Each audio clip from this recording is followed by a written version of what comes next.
I had a little restaurant here in Forest Hills called Danny Brown Wine Bar and Kitchen, and the dish I want to do today is swordfish. I can't even remember what we called it. Sicilian style. Anyway, it was swordfish, Sicilian style, but the accompaniment is couscous. And I don't think that people associate Sicily with couscous unless you've been there. Sicily is in very close proximity to Tunisia and Morocco, and there was a lot of sort of crossover into Sicily ages ago.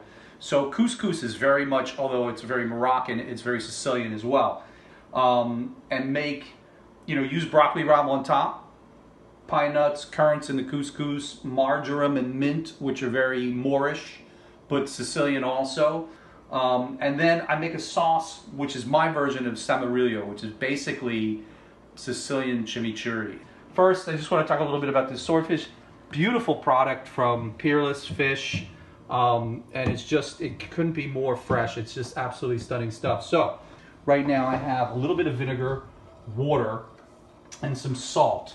And what I'm going to do is I have the spices that go in to this. I didn't talk about this. I have cumin, coriander, I have nutmeg, and I have cinnamon in here. And I toasted this up. All right, so we're going to grind it up. All right, so we have the spice mix in the water. And that's what we want to do now. I want to shut this, all right? And I want to cover it, and I'm going to steam it 5 minutes. That's it. Pine nuts, also known as pignoli nuts. Really, I toasted these in the oven, 300 degrees for about 10 minutes in a pan. I spray it with a little bit of Pam. I never really toast these pine nuts over a flame because I find that I will burn them every time I do it. In the meantime, I'm going to make this Salmoriglio sauce, which is a Sicilian green sauce. Often there's a tremendous amount of swordfish in Sicily, and a lot of times they use this sauce. So I've got some mint here, I've got some parsley, I've got a little pasted garlic, and I used a couple of scallion tops. And I blanched it because I want this sauce to really look pretty on a plate. So I dropped it in boiling water, then I shocked it in ice. I have my oregano. I'm going to drop that in here, right? Basically taking about a cup of marjoram, or today oregano, or half a cup rather, about a half a cup of mint leaves, and about a half a cup of parsley, a few scallion leaves, blanching it. I'm going to use the zest of 1 lemon, like a second pressed olive oil, nothing too peppery or anything like that, very, very neutral. And what I'm going to do is I'll just pour, I'd say that's about a cup of oil. It'd be good if it was on.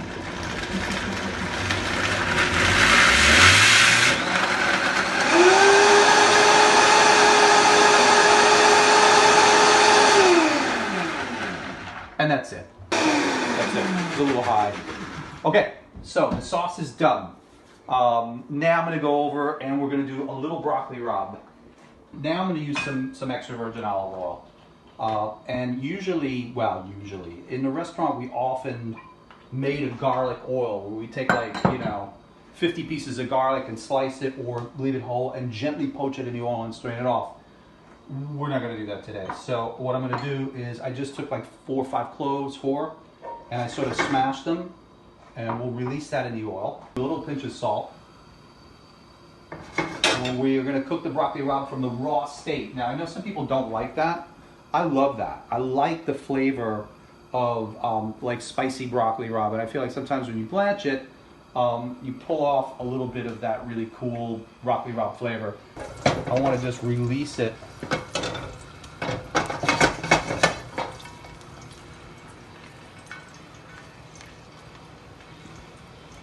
That's pretty good right there. The garlic is kind of potent, a little powerful. Broccoli rabe is going to go in. Always seems like a lot. But any of that. We're going to cook down the broccoli rabe, and then, thank you, and then we're going to season it. I want to add just a couple of flakes. I like this. I like the broccoli rabe just to have a little heat. I like the bitterness of it, and I'm just looking for a little spice.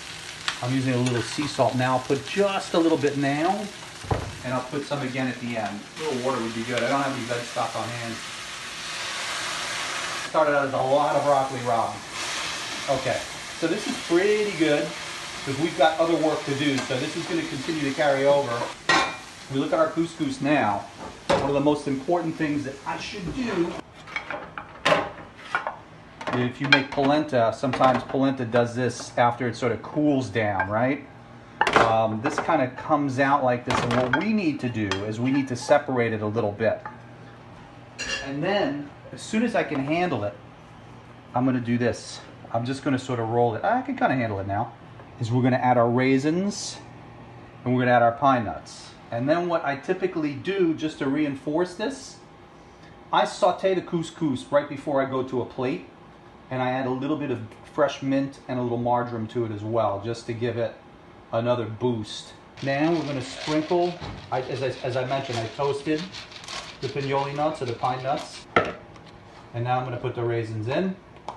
And these raisins were dry, somewhat. And what I did was I submerged them in really, really hot water. And if you can find currants, I prefer them. They're a little more tart. Raisins are a little sweeter. But they're both really nice. So we're going to get this swordfish in the pan. I temper. You won't have this cold center. And I personally feel like you don't have to cook things as long. This is kind of like, in a way, tuna. I'm not looking to have it rare, but I'm definitely looking to have it a little opaque in the middle. So I'm going to use a little salt, sea salt that I'm using here. You can use whatever salt you have. I think swordfish is good with a little pepper. There are some fish that I just put salt on. I don't think, and I sort of skip the pepper. I don't think swordfish is one of those fish. I'm going to put these in so that the oil is away from me. You could do this out on a barbecue if you want with a hot pan.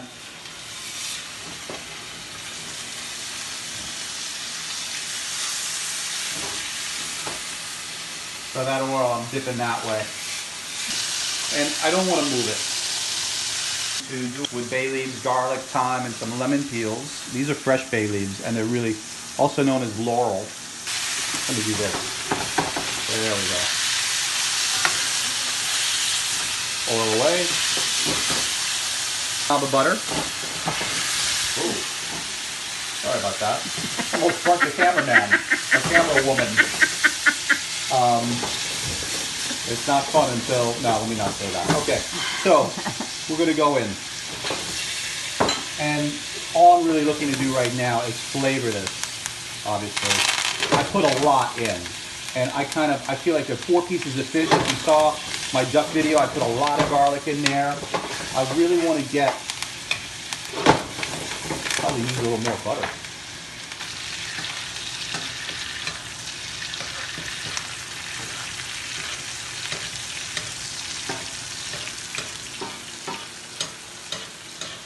All right, like everything else, we're going to turn off.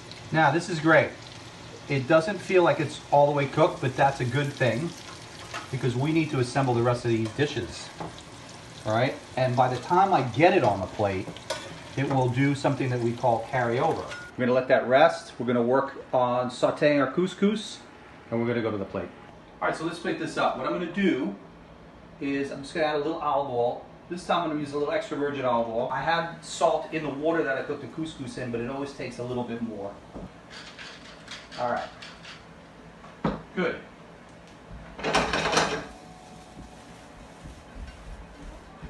I have an equal mix here of mint and oregano, and that's going to be it.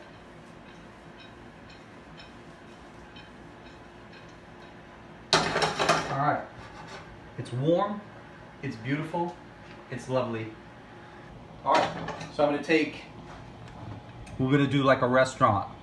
If you caught my video yesterday, I'm trying to make like a restaurant. You certainly don't need to do this.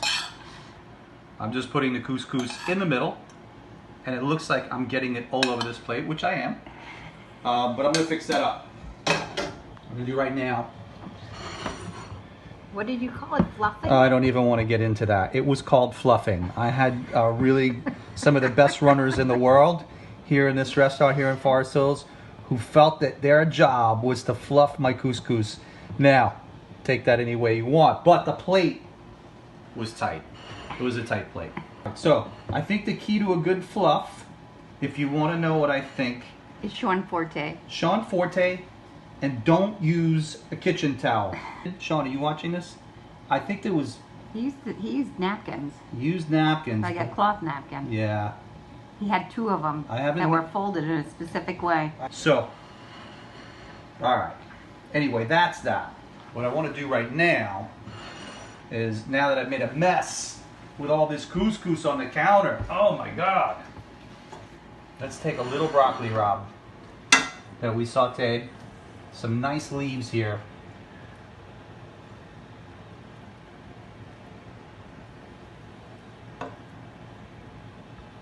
That's it.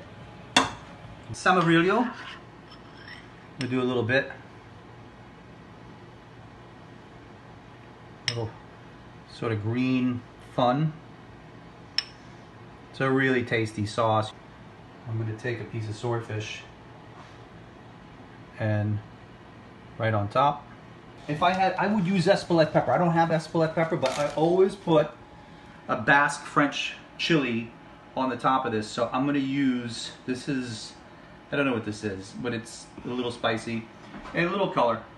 And that's it. We never do any wine pairings here, and we should. Shout out to Anne. I think Etna Bianco, which is a Sicilian white, would be an excellent wine with this. I would drink a Sicilian white wine. Drink any white wine, but if you happen to have a little Sicilian white wine at home, try it with this.